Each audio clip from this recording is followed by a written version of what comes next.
Okay, we're starting off with 5.1 and chapter 5, which is called scale representations. The application here would be like blueprints and the connection to like a 3D model. It starts off with proportional reasoning. So basically, in order to go from the actual image, or pardon me, the actual thing in real life, you need to create an image based on proportion. So that's what we're going to start off with. And I mean, if you're in dash 3, you've probably seen proportion a lot, especially in the 10 level. And all the first part of this section is just a review of cross multiplication and proportion. So how would we read this? We would say that 3/8 is equal to some number out of 168. So basically, like, how do you go from 8 to 168? There's some number that you have to multiply it, and we call that a scale factor. So that would be the same number you would have to multiply by 3 to get x. Okay, SF stands for scale factor. So in order to do this, basically you need to divide 168 by 8 to figure out what that scale factor is, because you're working backwards. So 168 divided by 8. And then whatever that answer is, you need to multiply by 3 to get this x. And you've seen before on my videos, or if you've been in any other class, when you cross multiply, we usually draw it like that. You basically just times the two numbers that cross each other and divide the number across x. Okay, so this page is very straightforward. And there's more on the back here. I'll just show a couple of these word problems. The ratio of Tom's age to Mary's age, so it's Tom to Mary, is 3 to 4. If Tom is 15, how old is Mary? So Tom to Mary is 3 to 4, and then they say Tom is 15. So Tom is in the top, Mary in the bottom. Cross multiply like this, and you get your answer. So 15 times 4 divided by 3. And that, of course, is 20. Similar, number 4, Georgina travels 355 kilometers in 7 hours. How far does she travel? So x kilometers in 8.5 hours. Cross multiply. You always times the two numbers that are across each other and divide the thing across x. And this is 431 with a little bit of decimal kilometer. Alright, more importantly, we can start the next section here, which is about scale statement and scale factor. Now, a scale statement is a ratio that compares the size of a model to the size of an original. Okay, and the most common scale statement is seen on a map. So say you had a map of Canada.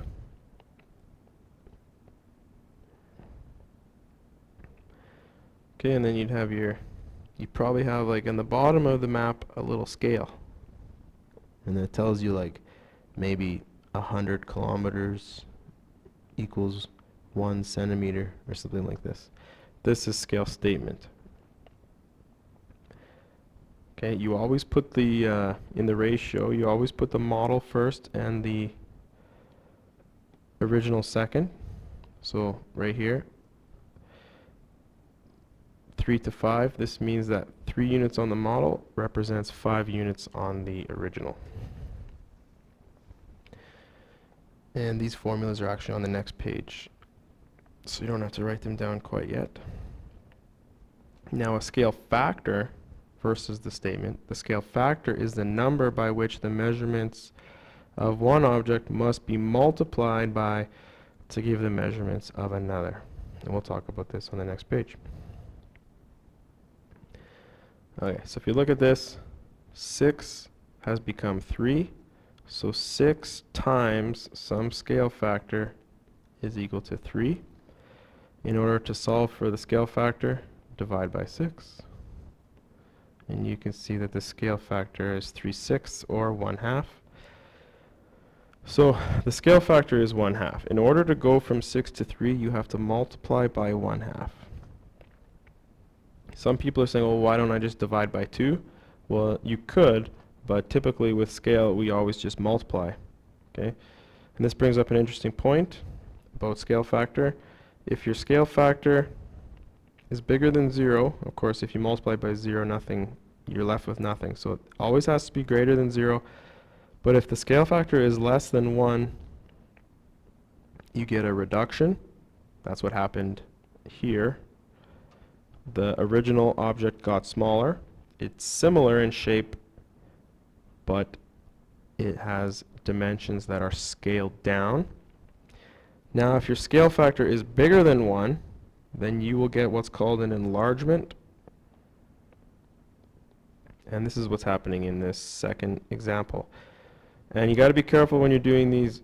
You always have to match up dimensions. So 3 would go with 15 because they're both lengths. 2 goes with 10 because they're both heights. And 1 goes with 5 because they're both widths. And in order to find that scale factor, you always put the new thing on top of the old thing in a ratio. The new divided by the old. And this book is calling it the model divided by the original. And you can see that formula right here for the statement. And you can see that formula here for the factor. I would put a star on those because those two are important. And you can see for this part B here, you put the new on top of the old, the model on top of the original, 15 on top of 3 in a ratio, 10 on top of 2 in a ratio, and last but not least, get this out of the way, 5 on top of 1. So if you go 15 divided by 3, you get 5. If you go 10 divided by 2, you get 5. If you go 5 divided by 1, you get 5. This is the scale factor.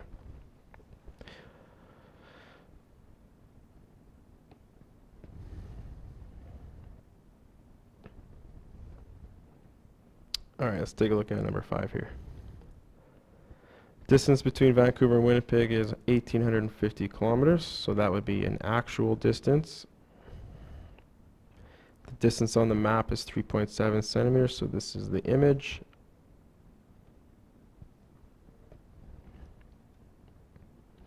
Then it says write the scale statement.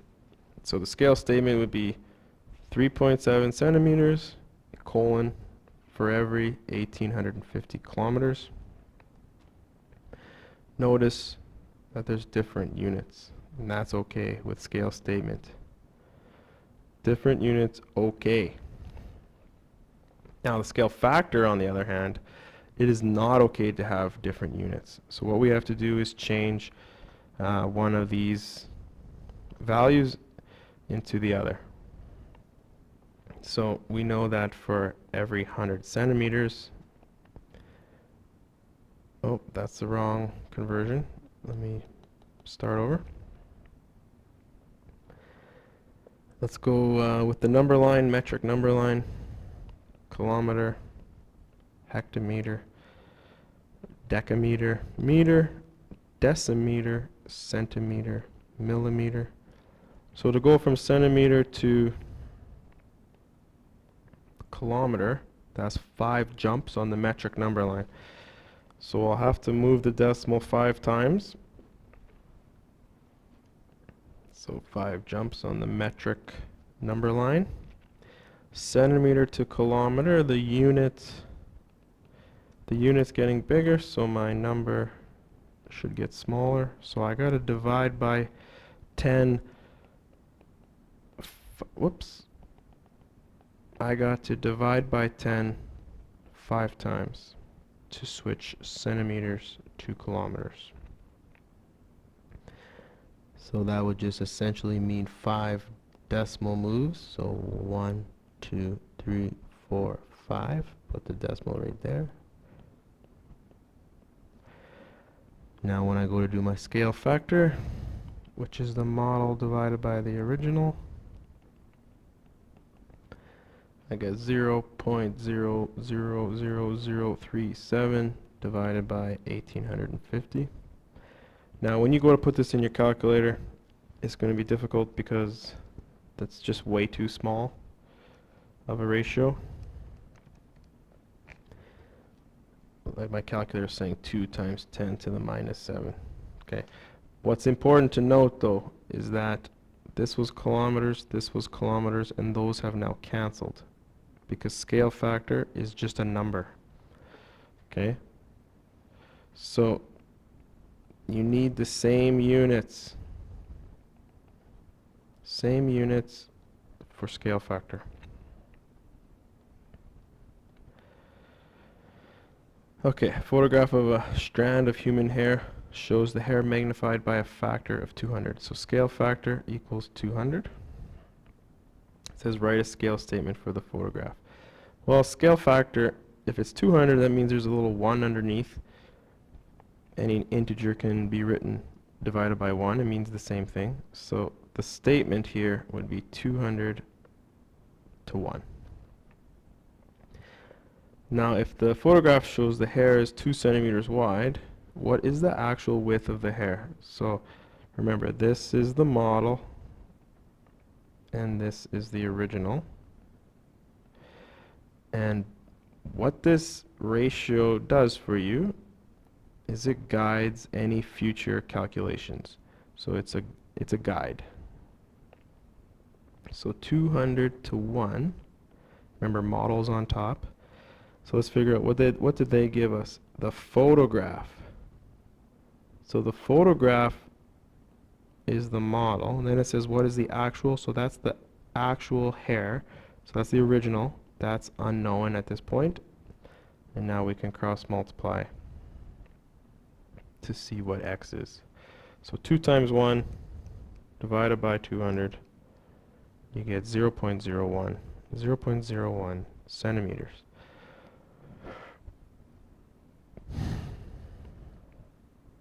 Alright, next is about hockey player. This is how tall he actually is. And on the hockey card, this is how tall he is. Then it says what scale was used. Wow, 5.4 centimeters was used for every 1.93 meters.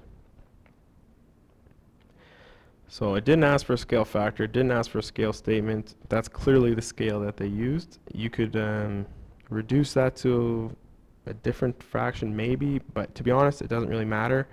That would guide any future calculations, so I would just use that and keep that as it is.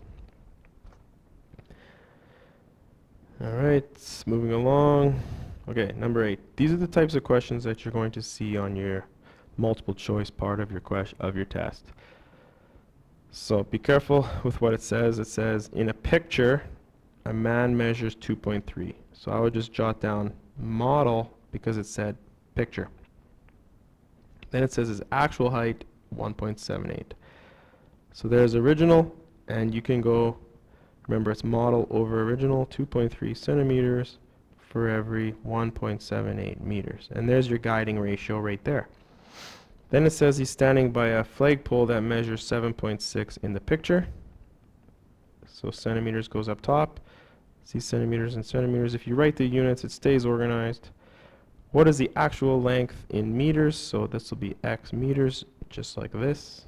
So it matches up perfectly. Cross multiply, and 7.6 times 1.78 divided by 2.3. And this is nearest tenth, so rounding up 5.9 meters.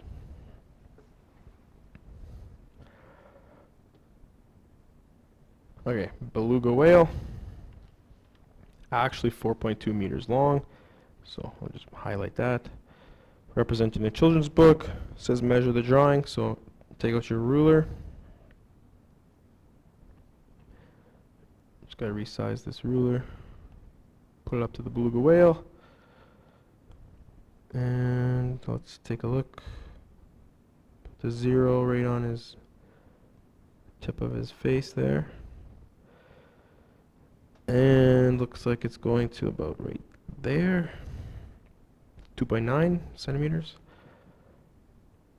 on the measurement. Let's get that out of the way.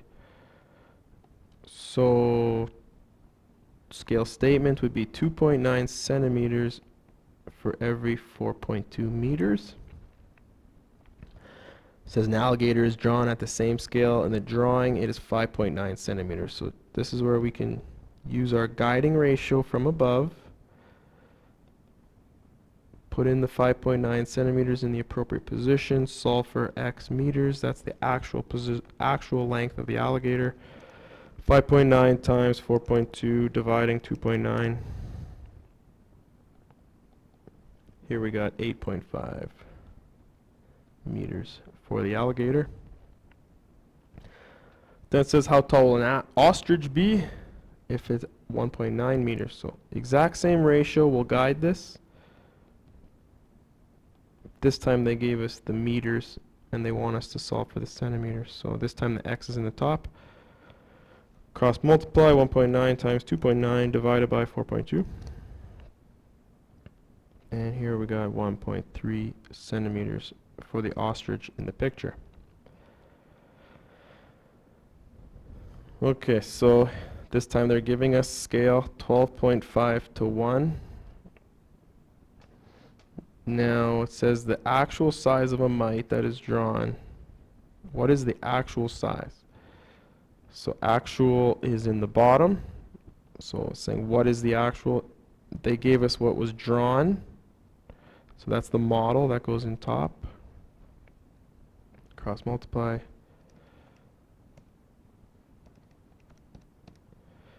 I get 0.304. And the units are the same because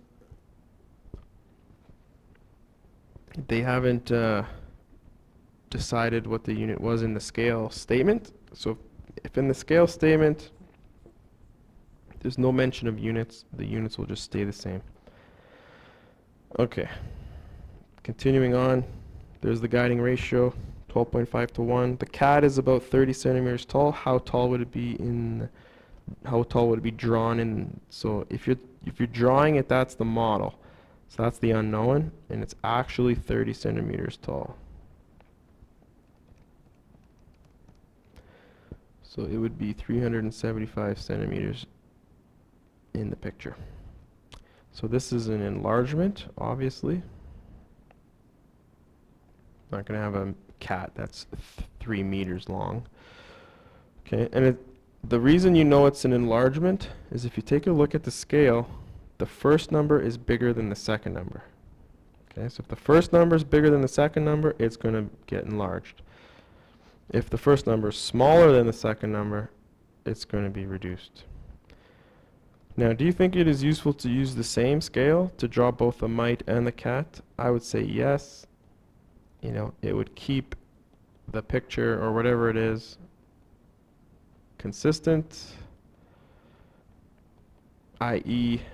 same proportion, and that's basically why we're here. It's all about proportion. Proportion, proportion, proportion. Okay, look, I think that's it. Yeah, so there's the homework. So make sure you do 1 and 2. 3, you're going to need a ruler to measure the length. And 4, you just use your mind and calculate. And 5 and 6 are the same. And then we're off into 5.2 for the next video.